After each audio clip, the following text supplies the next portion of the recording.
Think back to the moments in your life when you were certain everything was ending. Those times when the difficulty seemed insurmountable, when you believed you could not possibly continue, when you were convinced that this particular pain would destroy you. And yet here you are. You survived. You endured. You are standing here now, stronger than you were before those moments, carrying the wisdom that only experience can teach. Every single difficult time you thought would end you has passed. Time moved forward, as it always does, in what now seems like the blink of an eye. And this reveals something crucial. Time will pass regardless. The question is not whether it will pass, but how you choose to spend it while it does. Will you spend it in constant battle with what is?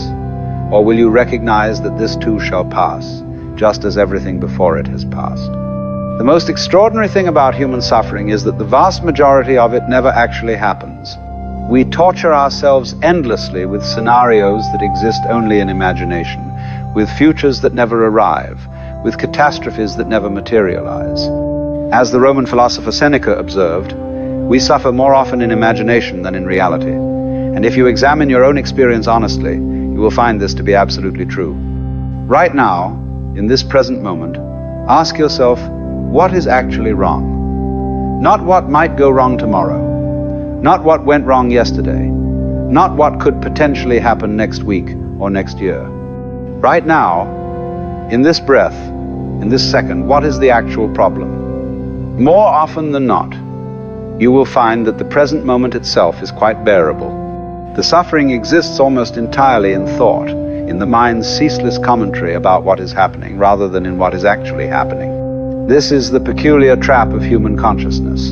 We have been given the ability to remember the past and imagine the future, and we use these gifts to create elaborate prisons for ourselves. We take one difficult moment and project it forward infinitely, convincing ourselves that this pain will last forever, that this situation defines us, that there is no way out. But this is fiction. This is the mind telling stories, and we believe these stories so completely that we mistake them for reality. Here is something you must understand. Life is fundamentally, irreducibly uncertain. You cannot know what will happen next. You cannot control outcomes. You cannot guarantee that things will work out as you hope. And the suffering you experience comes not from this uncertainty itself, but from your desperate attempt to escape it.